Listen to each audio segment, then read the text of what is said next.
Hi everybody, this is Gary Dean with Sentiment Timing, and this is our technical video report for Wednesday, December 10th, 2025. So, the street liked what Powell did, the quarter point rate cut. I think it was pretty upbeat with the economy and everything like that.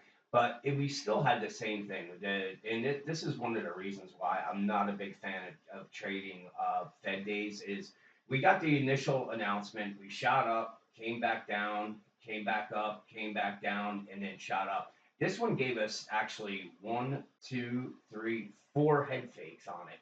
And what really stinks is that I actually, when we came down in this area here, we had taken the spiders 680.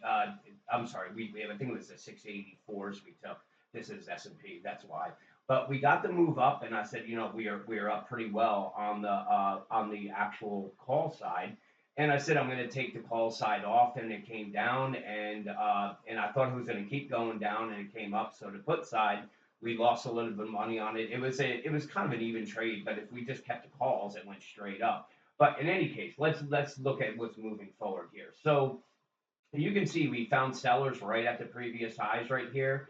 I kind of think that we have two things. Either we're trading within this range right here, where we have this is the bottom of the range and this is the top. If that's the case, then we're going to see a big drop in the coming days down to the 68.25, and then from there we shoot up. But I kind of think we're going to start the breakout and probably test or break these highs here, and then what will happen is we will then kind of go up a little bit further and then pull back and use one of these levels as support before we make that last run towards the 7,000 range that I think we're going to hit towards the end of the year. We had a pretty strong move. We don't have any sell signals on the 15-minute charts here. So if we continue higher and then get a pullback, that will actually set us up for some sell signals, and we'll probably get a little bit of a deeper pullback before heading higher. But we still have them on. Well, we don't because yes, we do. I'm looking over here.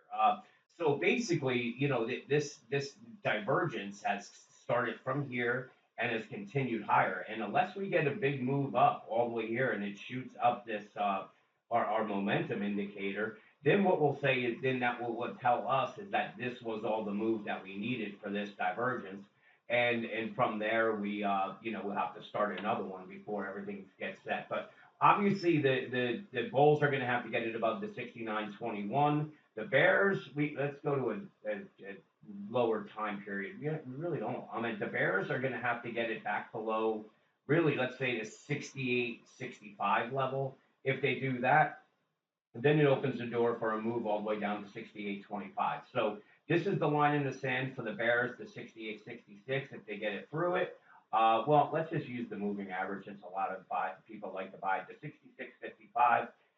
If it gets below it, I think we come down. We test this. We test these lows here. If it breaks it, then we're going down to the 68.07. On the upside, obviously we have that the 69.20 as our resistance. IWM was another. Hang on one. Okay, so IWM was obviously the big winner today. I actually traded it really well today, and the problem was, well, it really wasn't. IWM was we traded it really well. We had the calls and the puts going into it, and really we traded it a few times. And let me get to a 5-minute chart, and I'll show you because we did really well with this. So basically, let me clear all these out. Hang on one second. Come on. Okay. Clear drawing set. Yes. Okay. So basically, what we were doing is once we got that move with IWM and it came up to these levels here, we were actually buying the calls and the puts. And when we got up here, we were selling the calls, buying them back again. And then from when we came up here, I just sold everything on it. But again, if I held on to the calls, we would have done really well. The thing that really crushed us today, it was well, not crushed us, but left us without getting any real profit at all, was the quantums. We have RGWI, that thing is down 7%. We have RGT, IREN, I bought 100 more shares. That thing kept going down. QBT that was down a little bit. QBTS down 5%. And then we have the RGTIW, which was down 10%.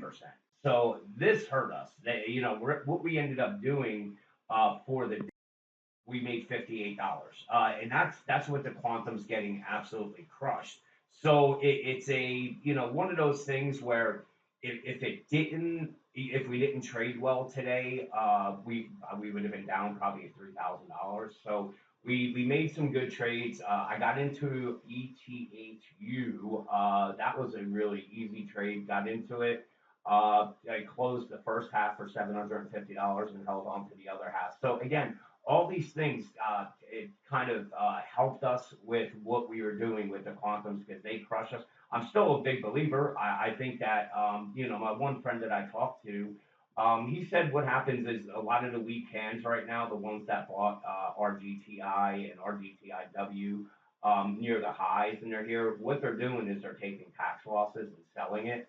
So he said, no matter what, he goes, these are the stocks you want to be in, and he said basically any kind of selling that goes on with the, just because people want tax write-offs, he's like in January they go right back up. So I'm using whatever weakness to continue to build positions. It just really kind of hurt today when you have the IWM that's up 1.5%, and you have your stock that's down 10%. So it wasn't good. Put me in a bad mood today with it. But again, no really harm, no loss. But in overall, it could have been a very, very good day, or it could have been a very, very bad day. So anyway, moving forward, I'm kind of, I do believe that we're going to get some backing and filling at some point, especially on IWM. I think that really what I would be looking at is we made it up. My target was going to be was the 255. We made it above that. Eventually, by year's end, we could be all the way up at 260 by the time everything is said and done. But I would still wait on this one and see if it comes back down to the 252 level, possibly even lower than that. I really wouldn't be chasing it here. We're going to get a little bit of pullback, a bounce, and then we really have to see how things are shaping up because we still have these bearish divergences, and we haven't had too much of a pullback since this run started. But right now, like I said, the Bulls have the seasonality in their hands, the Fed's behind us, and now most likely we're going to be looking to buy dips. So with that, have a great night, and I'll talk to you guys in the morning.